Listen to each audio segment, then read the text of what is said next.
Hello and welcome to my latest weekly video news from Madison's.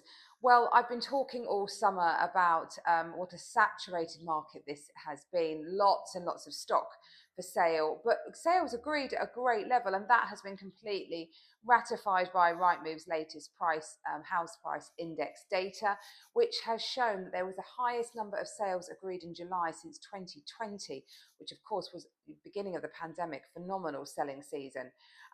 So yes, a sign that price sensitive, correctly priced properties are doing really well. Buyers can get a bargain. Generally £10,000 less can be paid for property now than 3 months ago, as savvy sellers coming to market and wanting to move realistically price and find their buyer. So it's not all doom and gloom. You've just got to be very aware of your price in this market, and if you are, you'll get a great deal and a great buyer. So yeah, get you moving. It's all relative, of course. If you're buying again, then you're going to save that discount on your onward purchase.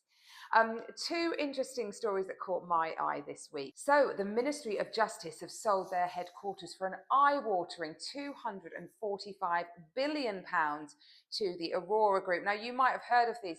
They've just put in a application for the third runway at Heathrow, and they have come up with a design that basically is shorter, which means that it doesn't have to disturb the M25. That's the big issue about the third runway at the M25. So yeah, they're very dominant in property development, and it is well thought of that they will make this site into a luxury hotel.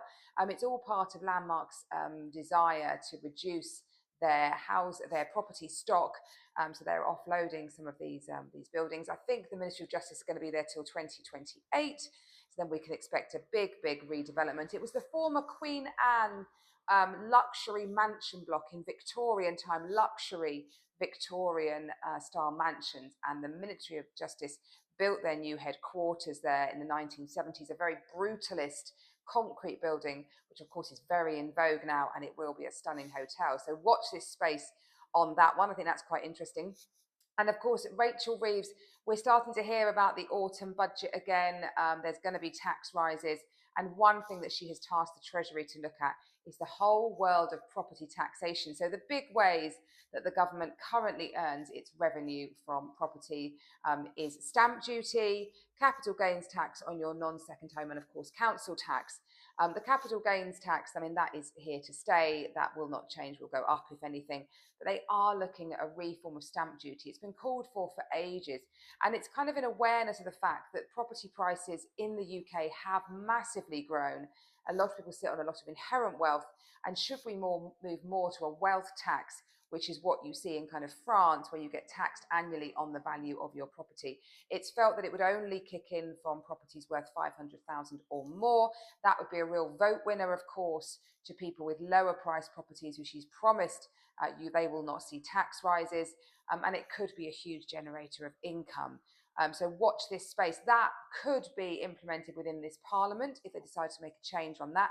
The council tax, that's felt to be largely outdated, looking at values from 1990s on outdated properties. And of course, local authorities are beleaguered on their finances, really need some help. But that will need a second term to get that one through if there are going to be changes. So that's a much bigger piece of work. So let's see what happens. The autumn budget is round the corner. We'll all start chitter-chattering about it as we did last year. So I'm just hoping it's a bit more of a normal autumn market. Last year it was really quiet, and then it was really busy in the run up to Christmas. So anyway, let's see what happens. But before we get to the autumn market, we have a wonderful festival in Tunbridge Wells. It comes every year, local and live. So it's running this bank holiday weekend. So from Friday right through till Monday. Friday, Saturday and Sunday, you can see events at the Calverley grounds or at the Forum. And then we have the fringe events on the Monday, which are a variety of venues across the town, the Sussex Mews, the Forum again, Sankey's Fish Bar.